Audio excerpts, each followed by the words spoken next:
बच्चों, मैंने आपसे एक प्रश्न पूछा था कि वनों को हरे फेफड़े क्यों कहा जाता है। तो बच्चों, वनों में पादप प्रकाश संश्लेषण के प्रक्रम द्वारा ऑक्सीजन निर्मुक्त करते हैं। इस प्रकार पादप जंतुओं के श्वसन के लिए ऑक्सीजन उपलब्ध कराने में सहायक होते हैं। वे वायुमंडल में ऑक्सीजन तथा कार्बन डाइऑक्साइड का संतुलन बनाए रखते हैं। इसीलिए वनों को हम हरे फेफड़े कहते हैं, क्योंकि जिस प्रकार से हमारे फेफड़े ऑक्सीजन लेते हैं और कार्बन डाइऑक्साइड छोड़ते हैं, उसी प्रकार ये हरे वन भी ऑक्सीजन छोड़ते हैं और कार्बन डाइऑक्साइड लेते हैं। तो इन्हें हरे फेफड़े कहा जाता है। यदि ये हरे फेफड़े नहीं होंगे तो हमारे फेफड़े भी किसी काम के नहीं होंगे। बच्चों, अब हमें वापस चलना चाहिए, लेकिन यह क्या, आसमान में बादल छा रहे हैं। वृक्ष अपने मूलों से जल को अवशोषित करते हैं और वाष्प उत्सर्जन द्वारा जलवाष्प निर्मुक्त करते हैं। इससे जल चक्र चलता रहता है। यदि वृक्षों की कमी होगी तो जल चक्र भी प्रभावित होगा। वन केवल पादपों और जंतुओं का आवास ही नहीं है, वन क्षेत्र में अनेक मानव समुदाय भी रहते हैं। इनमें से कुछ विभिन्न जनजातियों के हो सकते हैं। ये लोग अपनी अधिकतर आवश्यकताओं के लिए वनों पर निर्भर करते हैं। वन उन्हें भोजन, आश्रय, जल और औषधियाँ प्रदान करता है। वन क्षेत्र में रहने वाले ये लोग वहाँ के अनेक औषधीय पादपों के बारे में जानते भी हैं। वह देखो, हिरणों का एक झुंड कुछ दूरी पर झरने को पार कर रहा है। अरे यह क्या, सभी हिरण झाड़ियों में गायब हो गए।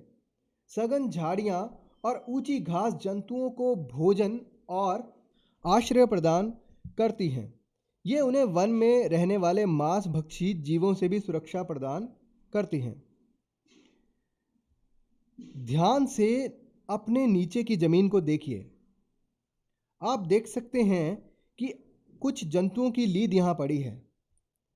क्या आप जानते हैं कि वन अधिकारी वन में कुछ जंतुओं की उपस्थिति की जानकारी उनकी लीद और पद चिन्हों द्वारा पता करते हैं।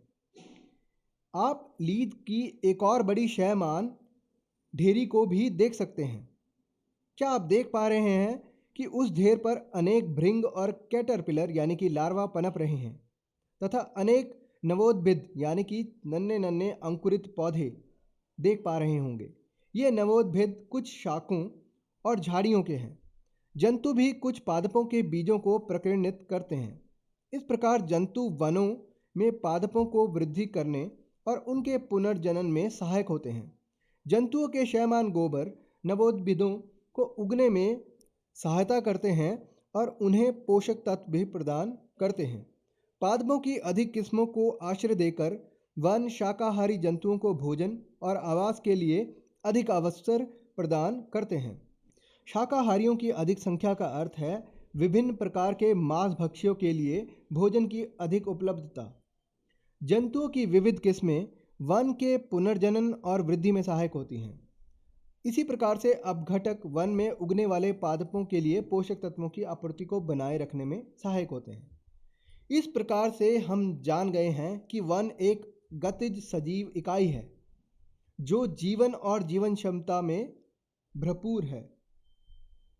बच्चों, अब दोपहर हो चुकी है, अब हमें वापस चलना चाहिए। अरे यह क्या, वर्षा प्रारंभ होने लगी है।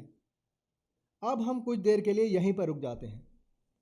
वर्षा की बूंदें वन भूमि पर सीधे नहीं पड़ रही हैं। वन वितान की सबसे ऊपरी परत वर्षा की बूंदों को विच्छिन्न कर रही है और छोटी छोटी फुहार में परिवर्तित कर रही है। अधिकांश जल वृक्षों की शाखाओं, पत्तियों तथा तनों से होता हुए नीचे की झाड़ियों और शाखों पर धीमे धीमे गिर रहा है। आप देख सकते हैं कि अब कई स्थानों पर भूमि जो है थोड़ी थोड़ी गीली होने लगी है, परंतु अभी भी कई स्थानों पर भूमि सूखी है। वन भूमि की सतह पर गिरी मृत पत्तियों की परत अब धीरे धीरे कुछ गीली होने लगी है, लेकिन वन में कहीं भी जल का जमाव होते हुए नहीं दिखाई दे रहा। यदि इतनी तेज वर्षा शहर में हुई होती तो नाले और सड़कें पानी से भर गए होते। वन वर्षा जल के प्राकृतिक अवशोषक का कार्य करते हैं और उसे अवस्त्रावित यानी कि भूमि में रिसने देते हैं।